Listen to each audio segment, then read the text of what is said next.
మా అక్కగారైన sister Mary gold గారు దేవుని వాక్యం అందించబోతూ ఉన్నారు. వీరు 3 సంవత్సరాల ఉపవాసం ఉండి ప్రార్థన చేయడం ద్వారా పరిశుద్ధాత్మతో నింపబడిన వారై ఆత్మ సంబంధమైన వరములు కలిగి ప్రభువుతో మాట్లాడుతూ దర్శనాల ద్వారా కళల ద్వారా ప్రభు సన్నిధిలో గడుపుతూ అనేక మందిని ఆత్మీయంగా సిద్ధపరుస్తూ బలపరుస్తూ ఉన్నారు. వీరు ప్రార్థన చేసి దర్శనాలను కలభావాలను తెలుసుకొని అనేక మందికి తెలియచెప్పి అనేక మంది పట్ల దేవుని యొక్క చిత్తం ఏ విధంగా ఉందో ప్రార్థన ద్వారా వారు తెలుసుకొని అనేక మందితో పంచుకుంటూ అనేక మందిని బలపరుస్తూ దేవుని సన్నిధిలో బహుబలంగా వాడబడుతున్న దైవజనులు. వీరి వాక్యాన్ని ఇప్పుడు విందాం. దేవుడు ఆదాము హవ్వల్ని తయారు చేశారు. తయారు చేసినప్పుడు ప్రతిరోజు వారితో మాట్లాడుతూ ఉండేవాళ్ళు. దేవుడు వాళ్ళ దగ్గరికి వచ్చేవాడు, వాళ్ళతో ఉండేవాడు, వాళ్ళతో మాట్లాడేవాడు. ఒక తండ్రి బిడ్డలతో మాట్లాడినట్లుగా మాట్లాడేవాడు. ప్రతిరోజు ఈ అనుభవాలు ఉండేవి. ఉన్నప్పుడు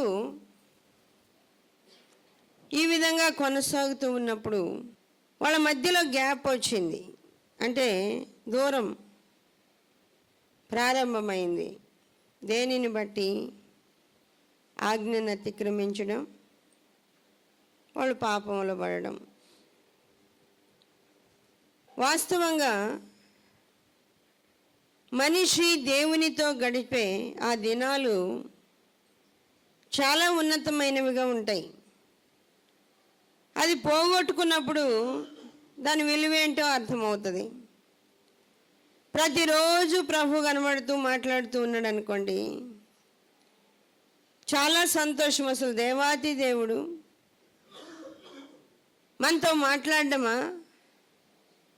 మనతో మాట్లాడడం అంటే ఎంత సంతోషం. ప్రభు మనతో మాట్లాడడం అంటే, ప్రభు మనకి కనబడడం అంటే నీకేదో చులకనైపోయినట్టు అనిపించవచ్చు. ప్రభు కనబడడం, ప్రభు మాట్లాడడం చులకనగా అనిపించవచ్చు.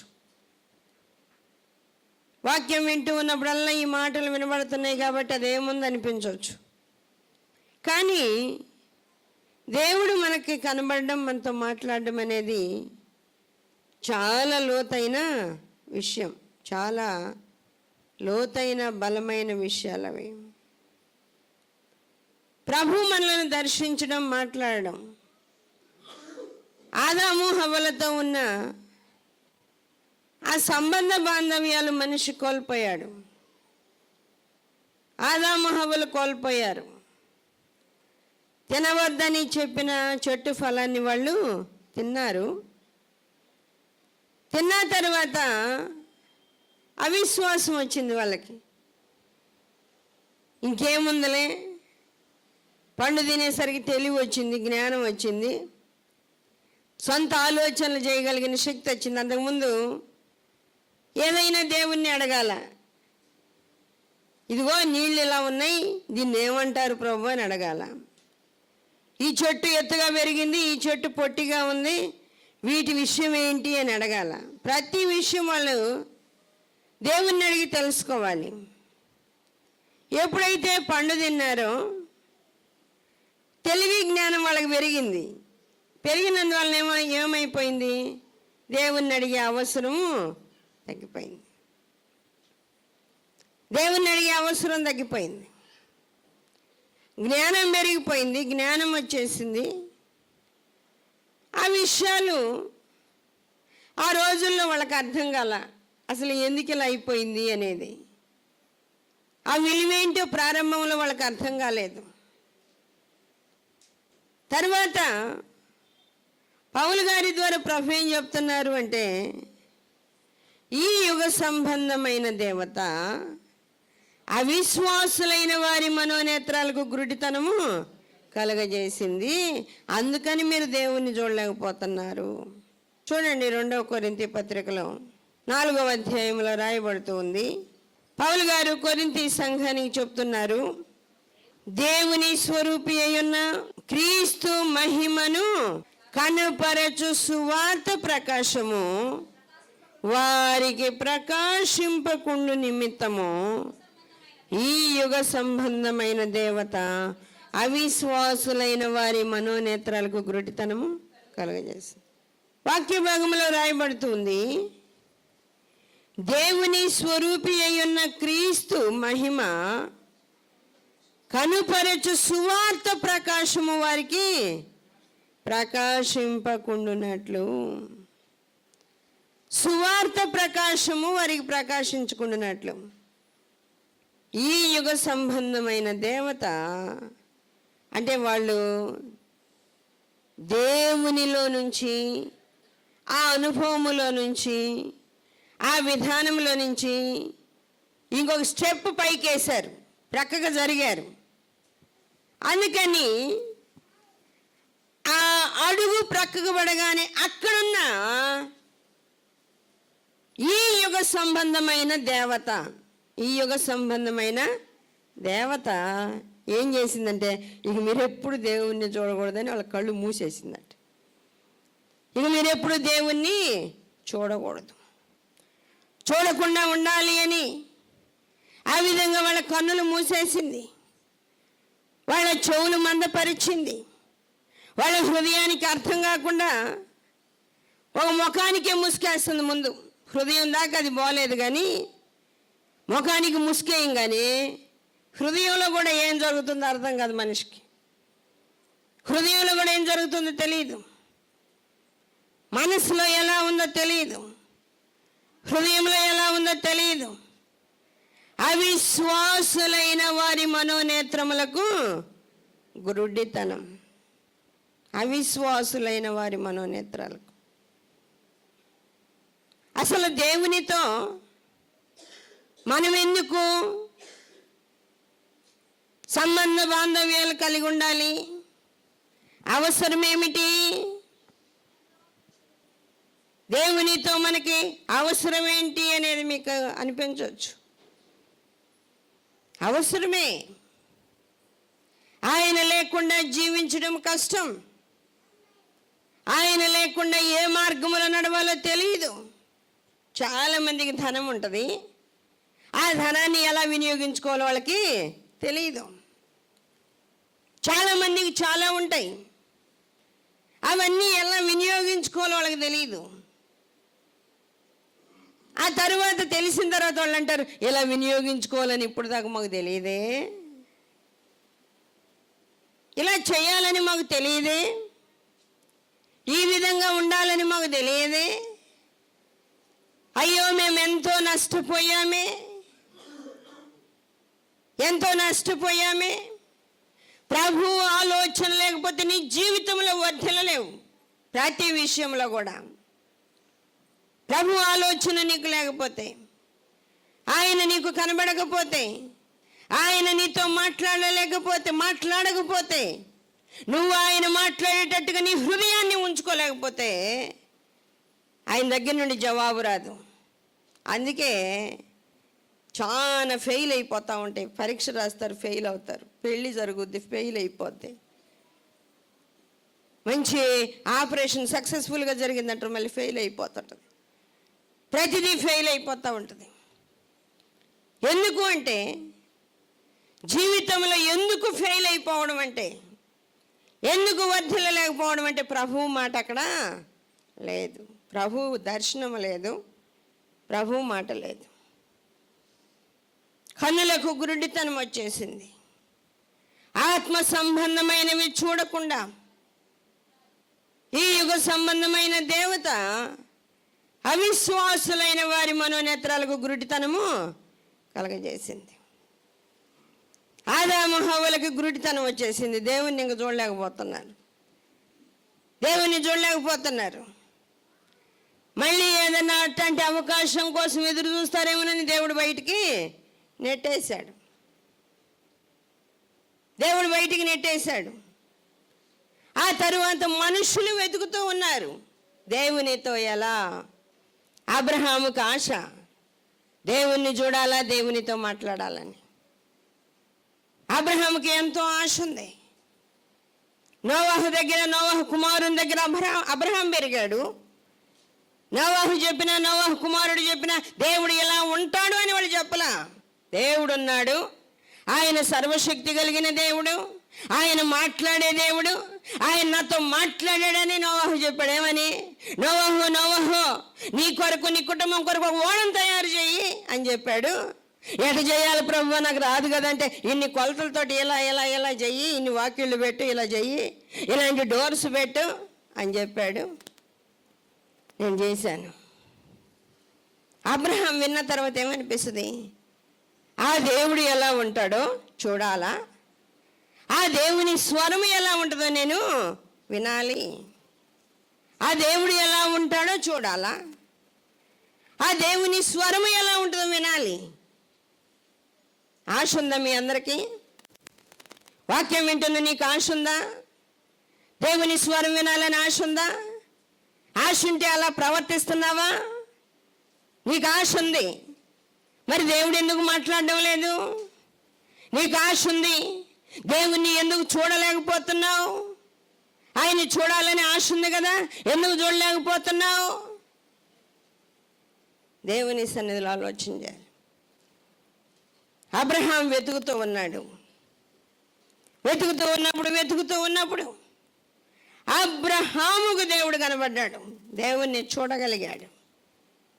అబ్రహామునకు దేవుడు కనబడ్డాడు. మోషే దేవుణ్ణి చూడగలిగాడు. ఆ 70 మంది ఆ పర్వతం మీదకి ఎక్కిపోయి ఇశ్రాయేలీల దేవుణ్ణి చూచారు. ఇశ్రాయేలీల దేవుణ్ణి చూచారు. ఇదేదో దర్శనంలో కనబడలా, నిజంగా చూసిన విషయాలు ఇవి. ఇశ్రాయేలీల దేవుణ్ణి చూశారు. అప్పటి నుంచి వెతికిన ప్రతి ఒక్కరికి ఆయన దొరుకుతున్నాడు.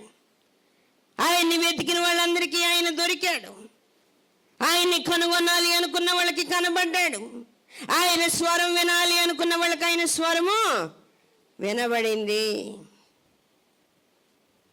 దానియేలు దర్శనంలో చూశాడు, ఆత్మనేత్రాలతో చూశాడు. యెహెజ్కేలు ఆత్మనేత్రాలతో చూశాడు. యెహెజ్కేలు ఆత్మనేత్రాలతో, జకరియా ఆత్మనేత్రాలతో, ఆమోసు ఆత్మనేత్రాలతో, యోవేలు, వీళ్ళందరూ కూడా ఆత్మనేత్రాలతో దేవుణ్ణి చూడగలిగారు. దేవుని విషయాలు తెలుసుకోగలిగారు ఆత్మీయ నేత్రాలతో.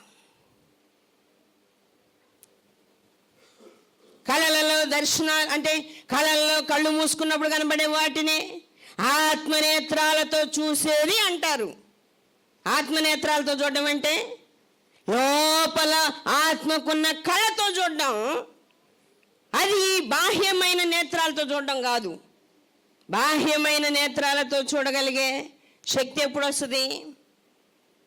హృదయ అంతరంగము పరిశుద్ధమైనప్పుడు, ఆత్మనేత్రాలతో దేవుణ్ణి చూడగలిగినప్పుడు, అంతరంగములో పరిశుద్ధత కలిగి ఉన్నప్పుడు, అంతరంగములో దేవునికి ఇష్టమైనట్లుగా జీవించగలిగినప్పుడు, లోపల ముందు నీ కళ్ళకు దేవుడు కనబడిన తర్వాత ఆ కళ్ళలో నుంచి ఈ కళ్ళలోకి ఆ పవరు వచ్చేస్తుంది.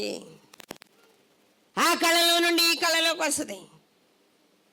ముందు లోపల చూడకుండా బయట చూడడం సాధ్యం కాదు. ముందు హృదయంలోనికి రాకుండా బయటికి రావడం అనేది సాధ్యం కాదు. హృదయంలో ఆ ఆశ కలగకుండా ఈ బాహ్య నేత్రాలతో దేవుణ్ణి చూడడం అనేది సాధ్యము కానే కాదు. దావీదుకుందంట అనుభవం, దేవుని ముఖాన్ని చూచే అనుభవం. దేవుని ముఖాన్ని చూచే అనుభవము దావీదుకుంది. దేవుని స్వరాన్ని విని అనుభవము దావీదుకుంది. ఆ పాతకాలపు భక్తులు చాలా మంది దేవుణ్ణి చూచారు. వాళ్ళ ఆ స్థాయిని బట్టి దేవదూత కనబడిందని కొందరు, దేవుని సైన్యములో కొందరు కనబడ్డారని, దేవదూతల సమూహం కనబడిందని. యాకోబు అంటున్నాడు, ఇది దేవుని సేన అంటే చాలా మంది గుంపంట దేవదూతల వెనకాల నడుచుకుంటూ వస్తుంటారు. యాకోబుకి వెనక తిరిగి చూస్తే మనకు మనుషులు కనబడతారు, యాకోబుకు మనుషులు కనబడ, దూతలు కనబడ్డారు. దూతలు కనబడగానే ఆయన ఏమంటున్నాడు, ఇది దేవుని సేన.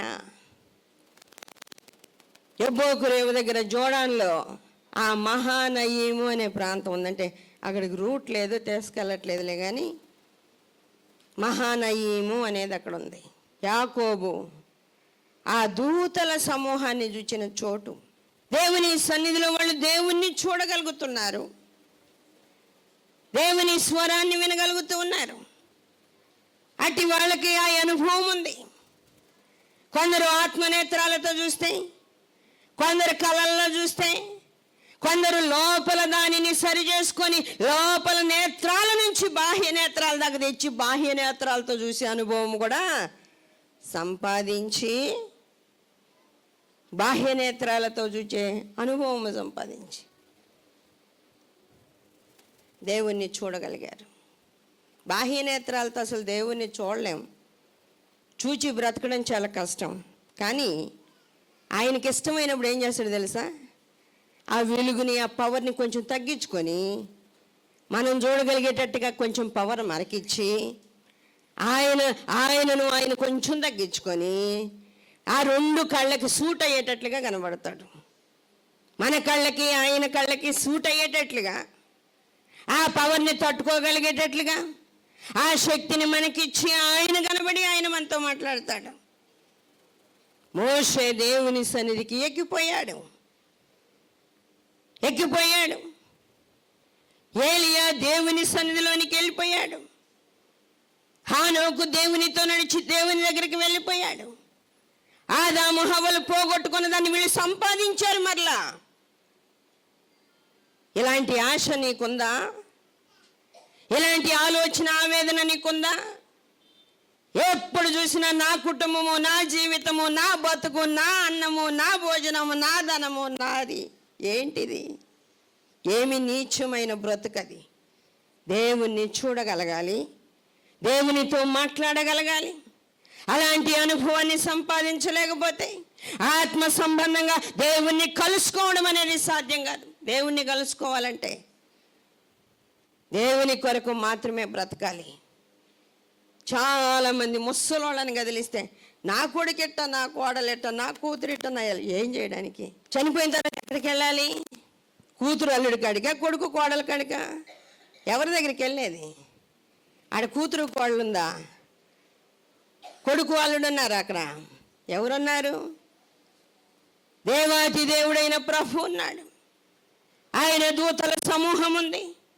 ఆయన ఏర్పాటు చేసుకున్న పరిశుద్ధ జనం ఉంది. దేవుని సొత్తైన ప్రజలు ఉన్నారు అక్కడ. వాళ్ళని కలుసుకోవాలి. యేసయ్యను వెంబడించిన శిష్యులకి ఇలాంటి తపన, ఆశ, ఆలోచన ఉంది. ఇలాంటి తపన ఉంది, ఇలాంటి ఆలోచనలు ఉన్నాయి. బాప్తిస్మం ఇచ్చి యోహాను యేసయ్యకు బాప్తిస్మం ఇస్తా చెప్తున్నాడు, ఇదిగో లోక పాపములను మోసుకుని పోవు దేవుని గొర్రెపిల్ల. ఈయన దేవుని గొర్రెపిల్ల. ఆయన చెప్పుల వారును విప్పుటకైనా నేను అర్హుడిని కదా, ఆయనే దేవుడు అని చెప్పాడు. ఆయన బాప్తిస్మం ఇచ్చి యోహాను చెప్పగానే ఆయన దగ్గర ఉన్న వాళ్ళు పరిగెత్తి వెళ్ళిపోయి యేసయ్యను వెంబడించి ఆయన్ని హత్తుకున్నారంట. ఆయన్ని హత్తుకొని జీవించారు. యేసయ్య ఈ లోకములో ప్రసంగాలు చేస్తూ, ప్రకటన చేస్తూ ఆయన అన్నాడు, పరలోక రాజ్యము సమీపించి ఉన్నది, మనమందరం తండ్రితో కూర్చోవాలి అన్నాడు. మనమందరం తండ్రితో కూర్చోవాలి, తండ్రి సముఖంలోనికి వెళ్ళాలి, ఆయన రాజ్యములో ఆయనతో కూర్చోవాలి అని చెప్పగానే యోహాన్ దగ్గర నుంచి యేసయ్య దగ్గరికి వచ్చిన వాళ్ళు ఏమంటున్నారు? ఫిలిప్ లాంటి వాళ్ళు, ఆయన మాకు చూపించు, ఆయనకు అడిగిపోతాం. చూడండి, ఆయన మాకు చూపిస్తే మేము ఆయనకు అడిగిపోతాం. యోహాన్ దగ్గర నుంచి నీ దగ్గరికి వచ్చినట్టుగా నీ దగ్గర నుంచి ఆయన దగ్గరికి వెళ్ళిపోతాం. నీ దగ్గర నుండి ఆయన దగ్గరికి వెళ్ళిపోతాం. ఆయన ఎట్టుంటాడో చూపించు చాలు. ఎటు భావాలు చూపించు, ఎట్టుంటాడో చూపించు. చూడండి, ఆ ఆశకు చెప్తున్నాడు ప్రభు, నేనే మార్గమును, సత్యమును, జీవమును. ఎందుకు మీకు అంత శ్రమ? ఎందుకు? నాలో ఎక్కడ నేను తీసుకొని వెళ్ళిపోతా. ఆ మార్గాన్ని మీరు కనుగొనలేరులే. నాలోనికి రండి, నేను తీసుకుని వెళ్ళిపోతాను. దేవుణ్ణి చూడాలి అనుకున్నప్పుడు, దేవుణ్ణి కనుగొనాలి అనుకున్నప్పుడు, అలాంటి ఆశ కలిగి ఉన్న వాళ్ళ కోరిక ఖచ్చితంగా ప్రభు తీరుస్తాడు. అది నాకు తెలుసు. అలాంటి ఆశ ఉన్న వాళ్ళ ఆశ తీరుస్తాడు ఆయన. అలాంటి కోరిక ఉన్న వాళ్ళ కోరికను తీరుస్తాడు. అందుకే కీర్తనకారుడు అంటాడు, వారి కోరిక, వారి ఆలోచన యావత్తు సఫలపరచి వారి కోరిక సిద్ధింపజేయుదుగాక. నేను అనుకున్నాను, మనుషుల యొక్క కోరికలు తీరుస్తాడా దేవుడు? మనుషుల యొక్క కోరికలు తీరుస్తాడా? నేను దేవుని సన్నిధిలో కూర్చొని అడిగేటప్పుడు ఆయన అడిగా, ఇదిగో మనుషులు రకరకాల కోరికలు కలిగి ఉంటారు, వాళ్ళ కోరికలు తీరుస్తావా? రకరకాల ఆలోచనలు వస్తున్నాయి.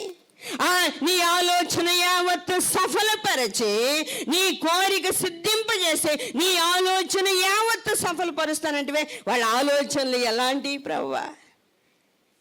ఒక్కొక్క మనిషి ఆలోచన సరైంది కాదు కదంటే ప్రభు అన్నాడు, నన్ను చూడాలి అనే ఆశ, నన్ను చూడాలి అనే కోరిక నేను ఖచ్చితంగా తీరుస్తాను. ఆ ఆశ ఆలోచన నేను తీర్చే దేవుడను అన్నాడు. ఆ ఆశ ఆలోచన తీర్చే దేవుడు. దావీదు దేవుణ్ణి చూసేవాడు, మోషే దేవుణ్ణి చూచేవాడు, ఏలియా దేవుణ్ణి చూచాడు, ప్రవక్తలు చాలా మంది దేవుణ్ణి చూశారు. దేవుని స్వరాన్ని వినేవాళ్ళు, దేవుని స్వరము విని మాట్లాడిన మాటల ప్రకారం నడిచేవాళ్ళు. చాలా మంది దేవుణ్ణి చూశారు. దేవుణ్ణి చూచినప్పుడు వాళ్ళకి ఎంత సంతోషం, దేవుణ్ణి చూచినప్పుడు. ఎందుకంటే మనం ఎలా నడవాలో ఆ మార్గం దొరుకుతుంది. ఏ విధంగా నడవాలో ఆ మార్గం తెలుస్తుంది. ఏ విధంగా ప్రవర్తించాలో మనకు దారి తెలుస్తుంది. ఇజ్రాయెల్ నుంచి, జోర్డాన్ నుంచి పెట్రాకి వెళ్ళే దారిలో 4 రోడ్లు వస్తాయి. ఒక చోట 4 రోడ్లు, ఒకటి ఒక దేశానికి, ఇంకొకటి ఇంకో దేశానికి, ఇంకొకటి ఇంకో దేశానికి, రకరకాల దేశాలకు పోతాయి. చూడండి, మనం వెళ్ళాల్సింది పెట్రాకి. ఈ 4 దారుల్లో ఎటువైపు వెళ్ళాలి? ఈ 4 దారుల్లో ఎటువైపు వెళ్ళాలి? తెలిసిన వాళ్ళైతే ఆ దారిలో తీసుకెళ్తారు. తెలిసిన వాళ్ళు మాత్రమే ఆ దారిని తీసుకుని వెళ్ళగలరు. అందుకే తెలిసిన వాళ్ళని మనము ఎన్నుకొని వాళ్ళని తీసుకుని వెళ్ళి సరి అయిన మార్గంలో ప్రయాణం చేస్తాం. తెలిసిన వాళ్ళైతే. చాలా మంది ఆ దేశంలో ఉన్న వాళ్ళు కూడా ఆ దారి తెలియదంట. కొన్నిసార్లు దారి తప్పిపోతారు. దేవుని సన్నిధిలో మనము ఎలా నడవాలో, ఏం చేయాలో, ఎలా అడుగులు వేయాలో దేవుడు మనతో చెప్పకపోతే మనం సరైన మార్గంలో నడవలేం. యెషయా అంటాడు, ఇదే త్రోవ, దీనిలో నడువని నా వెనక నుంచి ఒక స్వరం నాకు వినబడుతుంది. నా వెనక నుంచి ఒక స్వరం, ఇదే త్రోవ, దీనిలో నడువని వినపడుతుంది. ఆ త్రోవలో నడవడానికి అప్పుడు నాకు అవకాశం దొరుకుతుంది. కానీ ఆ స్వరమే వినబడకపోతే నేను ఎటు వెళ్ళాలో నాకు తెలియదు. అలా నడవమనకపోతే నడవడం అనేది సాధ్యం కాదు. అలా నడవడం అనేది సాధ్యం కాదు. యెషయా గ్రంథం 30వ అధ్యాయం 21వ వచనంలో, మీరు కుడి తట్టైనను ఎడమ తట్టైనను తిరిగినను ఇదే త్రోవ, దీనిలో నడువుడి అని నీ వెనుక నుండి ఒక శబ్దము నీ చెవులకు వినబడును. వెనుక నుండి ఒక శబ్దము నీకు వినబడుతుంది. ఇదే త్రోవ, దీనిలో మీరు నడవండి అని. దేవునితో ముందు కనెక్షన్ సంపాదిస్తే, ఛార్జింగ్ అయిపోగానే సెల్ ఫోన్కి ఛార్జింగ్ ఎలా పెడతామో, ఆత్మలో బలహీనమైపోగానే మళ్ళీ ఆత్మను పొందుకోవడానికి ఆత్మ సంబంధమైన ఛార్జింగ్ దేవుని దగ్గర నింపుకోవాలా. ఆ అనుభవం నీకు లేకపోతే నీ బ్రతుకులో ఆశీర్వాదం లేదు. నీకు తెలిసిపోతుంటుంది, ఆత్మలో తగ్గిపోయావని తెలుస్తుంటుంది, ప్రార్థనలో బలహీనమైపోయావని తెలుస్తుంది. దేవుని చిత్తానుసారంగా కాకుండా వేరొక రకరకాల మాటలు నీ నోటికి వస్తున్నాయని నీకు తెలుసు, రకరకాల ఆలోచనలు నీ నోటికి వస్తున్నాయని నీకు తెలుసు. వెంటనే ఏం చేయాలా? ఆత్మ సంబంధమైన ఛార్జింగ్ నింపుకోవాలా. దేవునితో కనెక్షన్ వల్ల చూసుకోవాలి, సరి చూసుకోవాలి. ఆయనకు నీకు మధ్యలో ఏమైనా గ్యాప్ వచ్చిందేమో చూసుకోవాలి. అలా చూసుకొని సరి చేసుకుంటే మరలా నీ మార్గము సరళంగా నడుస్తూ ఉంటుంది. లేకపోతే అట్ట బలహీనమైపోతావు.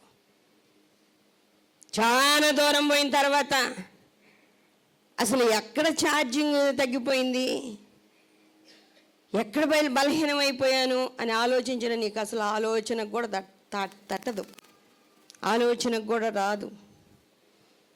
నువ్వు ఆలోచించిన దాన్ని సంపాదించలేవు. బలహీనమైపోతూ ఉండగానే దాన్ని సరి చేసుకొని ఆత్మ సంబంధమైన ఆలోచన గ్రహింపు కలిగి ఉండాలి. వాక్యం వింటున్న ప్రియ సహోదరి సహోదరుడా, ఆలోచించి ఎప్పుడు నీ గురించి నువ్వు ఆలోచన చేసి దిగులు పడి జబ్బులు తెచ్చుకొని నీ కాలానికి ముందుగా నువ్వు చచ్చిపోబాక.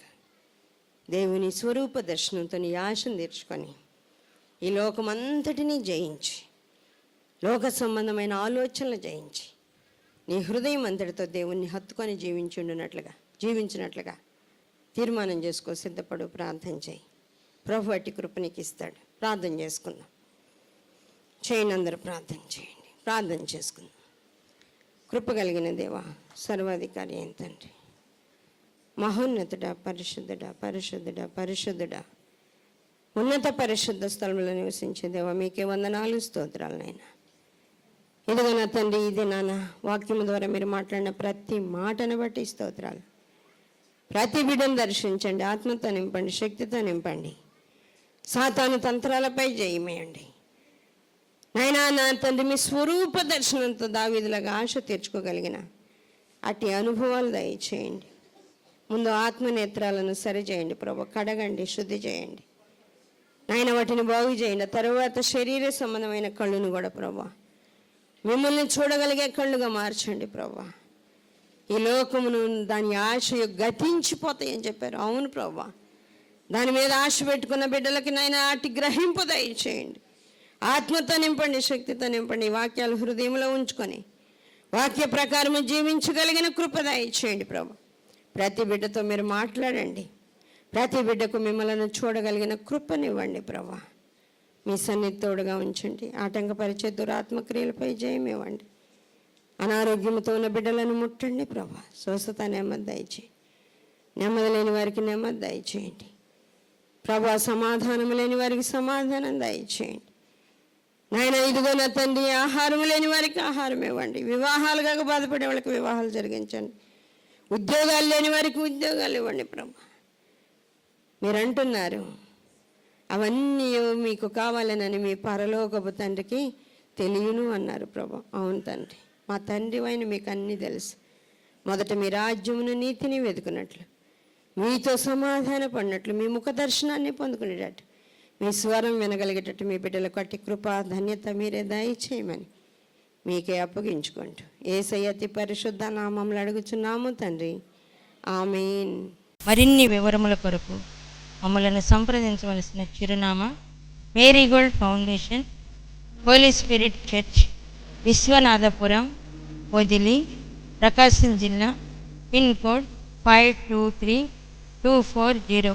మా ఫోన్ నెంబర్స్ 8500084841.